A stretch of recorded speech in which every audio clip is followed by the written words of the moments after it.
back, you are still watching NTV People's Parliament, sitting here in Kungu district, discussing whether the country is ready for the 2016 general elections. And we want to briefly look at how the security agencies are working. Are they intimidating people? Like somebody says, the security agencies are intimidating the opposition, the political opponents. Is that true? Honorable member who is holding the podium, have you seen any intimidation from the security agencies? Madam Speaker, thank you very much. This is the first time to see such an activity to come in Kungu. Thank you very much. Welcome. Madam Speaker, some people in Kungu are ready, some are not, because of this. We were given time for checking names in registers, but that time was not enough for some people to check their names. Some people were left out. Now remember that... So not everybody was able to cross-check whether their name appears on the voters register. But some people were not allowed. So they were not given enough time to come to check. When they came back, they met that the registers have gone out too. So in Uganda, you have to know that every person must vote, have a right to vote. Now suppose that some people were left out. Yes, Honorable Member. You said you're the RDC of Kungu district. Yes, madam. And RDCs are fond of intimidating opposition political parties. Are you doing the same in Kungu, sir? Thank you so much, Madam Speaker. You have also heard the testimony given by district chairperson, who happens to be a DP chairperson, and he's enjoying the seat, and he's soliciting for support from the voters to come back to the chair without intimidation. Madam Speaker, the DP... He seems to be crossing. Madam Speaker, the DP has held rallies in Kungu peacefully without any obstruction. The FDCs are updating their registers without any sabotage. But Madam Speaker, allow me to inform the audience that the security we are preparing for elections is in 3 phases. 1, before the election. 2, during the election. 3, after the election. Now, the first security is what we are going through now. If we can peacefully now sit here, discuss, dialogue, and give views, it means that security is doing its work very well. Because inside this room, we are people of different opinions. But the security has already manned 1, the registration of people, up to entering the register, checking their names. Nobody was beaten when he went to check his or her name. Now, what brings the problem? When we come to nomination of candidates, Madam Speaker, right now, people are busy canvassing for support. They are kakuyegeing in the villages. But nobody has stopped a person. They go for burial, ask for support. They go to churches of different political denominations. Now, when it comes to the nomination day, that's where security starts seeing challenges. People come with the convoys, and along the way, supporters of candidate X want to go and beat up the convoy of supporters of candidate Y. And security will come in and arrest those people who want to disadvantage supporters of another candidate. 2, we want people to behave. If a candidate has been nominated and he has entered into records of government as a candidate, he has the right to address people at any rally, provided he's doing it under the law. So if a person goes to a rally, don't stop him. Don't throw stones. We want peace to prevail in Kungu. Then 3, Madam Speaker, the election materials. If a candidate has pinned his poster on a tree and you come and tear it in 2 pieces, you are causing insecurity. Then 4, Madam Speaker, on the polling day, some people go and stop some voters from accessing the polling station. Security will deploy, and we are more than ready to ensure that everybody has the right to access the polling station and exercise his or her Honorable Member, the RDC, yes, what Madam is your say on the electoral forms that are yet in the pipeline and the time is going? Madam Speaker, people are agitating for reforms. It's their democratic right. But the preparation for 2016 elections started in 2011. Why were they not bringing the proposals in 2012, That is government. It is government's 2014, role. 2015? I want to assure Madam Speaker, once we agitate for reforms, we shall never satisfy everybody in this country. You will form a commission, and people will say, this one is of elders, we want youth on the commission. The youth will go away. You will form another commission, they say, it has many Protestants, we want more Catholics, and then they will disagree with it. You will form another one, they say, it has many religious people, we want also pagans there. Okay, so, thank you. And lastly, Madam Speaker, for us in security, we are ready for elections.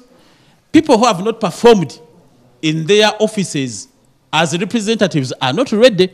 Those who have performed and they have certified the voters are ready.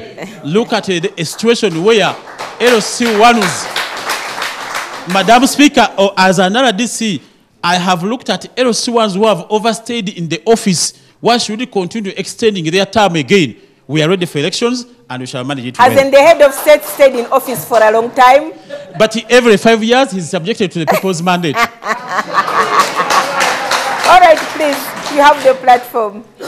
Thank you, Madam Speaker. I'm Taban Charles, my name's from Yesu Akwagara High School. I would like to say that we are ready for general elections. First of all, allow me to say something about a previous speaker who said that the Electoral Commission is not fair. But again, what perplexed me is that that member is in power. He was elected. He said it is from DP. Now, should we say that his being a mayor is invalid because the Electoral Commission was not fair? Should we nullify his mayorship? Now, we should appreciate this, that by the virtue of, by the mere fact that he's a mayor, then he admitted to sit in the what? In the chair. The elections were fair. Allow me to say that elections we are ready for elections because according to the records, they indicate that at least 95% of the population is educated. They know how to read and write. By the time UP started in 97, I remember I was at university by then, 97, at least very many people were not educated. And when elections came in the first election is in 96, very many invalid votes were found that people could not even give a tick. But right now, the previous election, there were very limited number of invalid votes. Okay, Honorable Member, your time is up. Honorable Andrew, apart from the Electoral Commission, which you think is not independent to manage the 2016 elections, which other reforms do you think could make this election credible? Thank you, Madam Speaker. I think there are quite a number of electoral reforms that we should focus on as a country. Apart from the Electoral Commission being reconstituted, we need also, on a very serious note, the aspect, with all due respect to the RDC who is here, we need to focus on the appointment of the RDCs as one of those electoral reforms that we need in this country. Because the appointing authority has always been the presidency. And when you look at the details of, they don't have, their terms of references are not well aligned within the public service arrangement. When you look at the chief administrative officers in this country, their functions have been centralized, and now we have clear terms of references for those offices. But when it comes to the RDCs in this country, who also participate a lot in the decisions of election monitoring, of providing security in the district, they play a big role.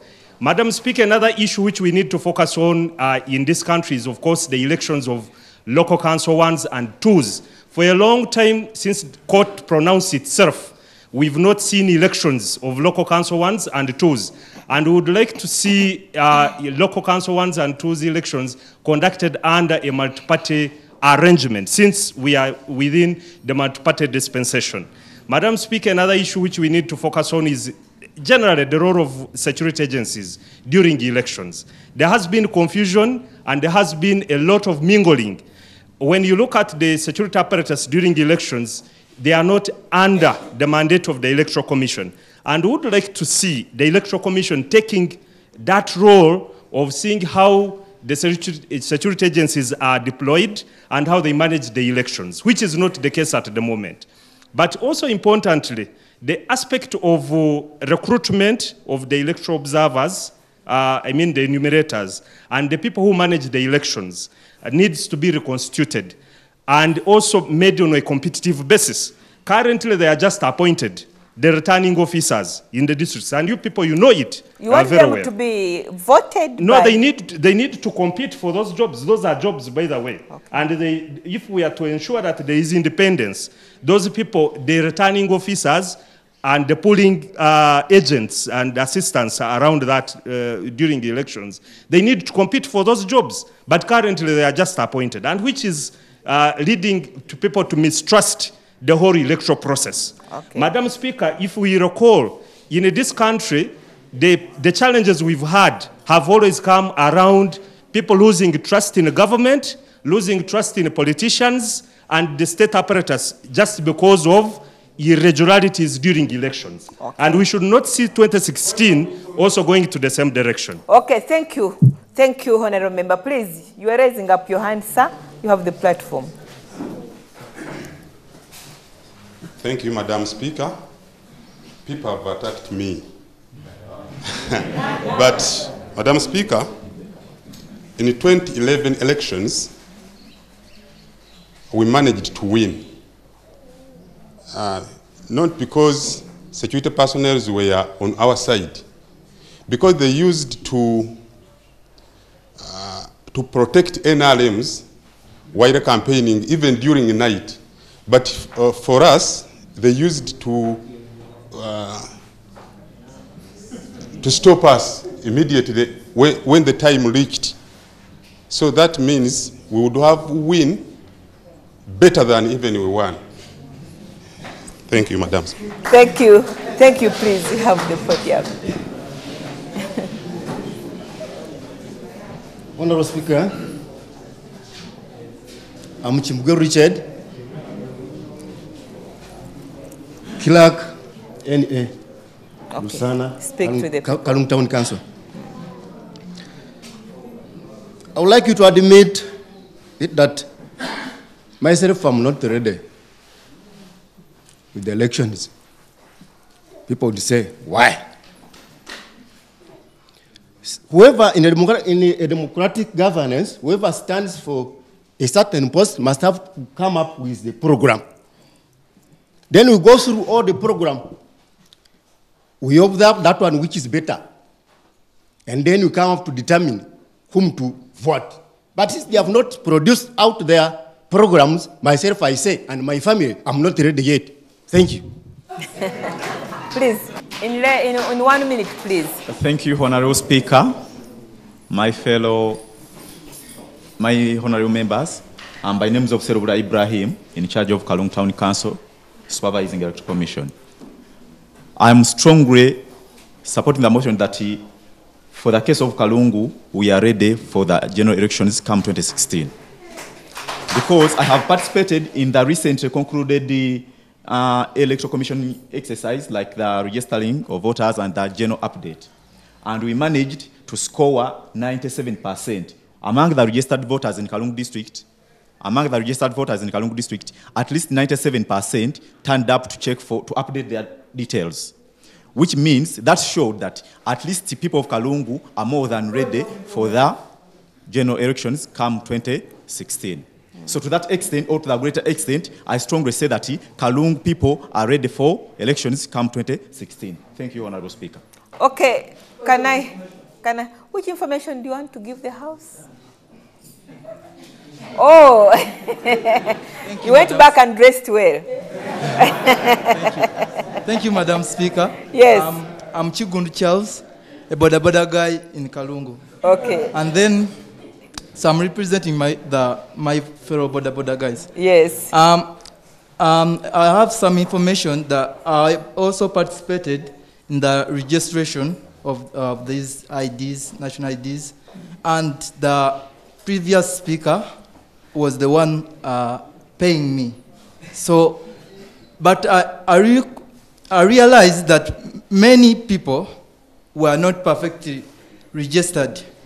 Reason being that I carried the machines from the police station every day, so I was transporting more than three groups, and then I would see these officers and the registrars.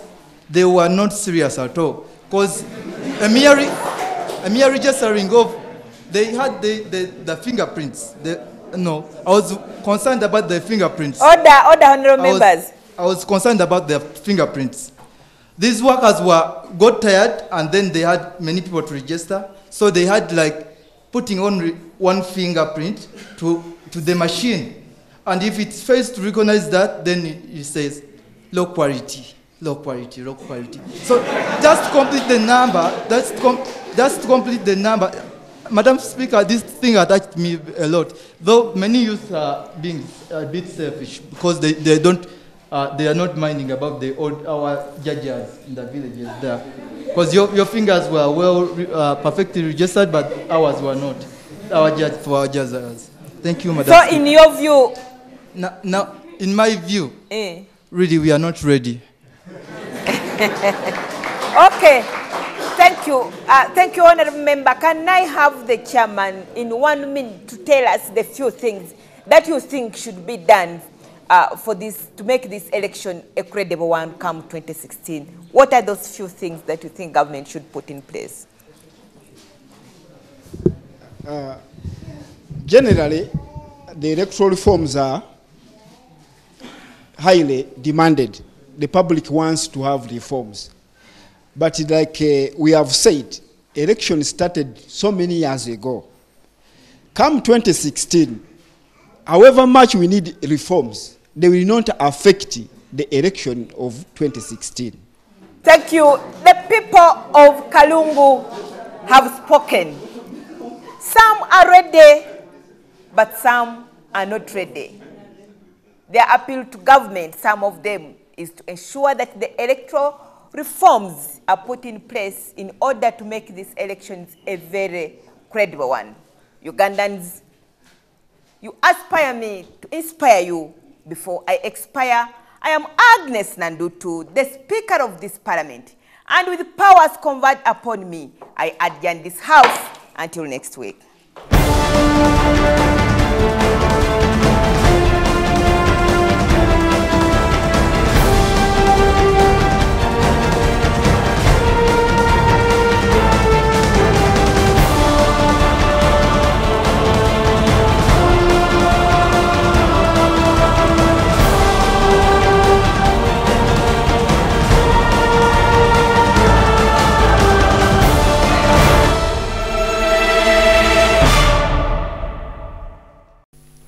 The views expressed on this show do not represent those of NTV or its staff.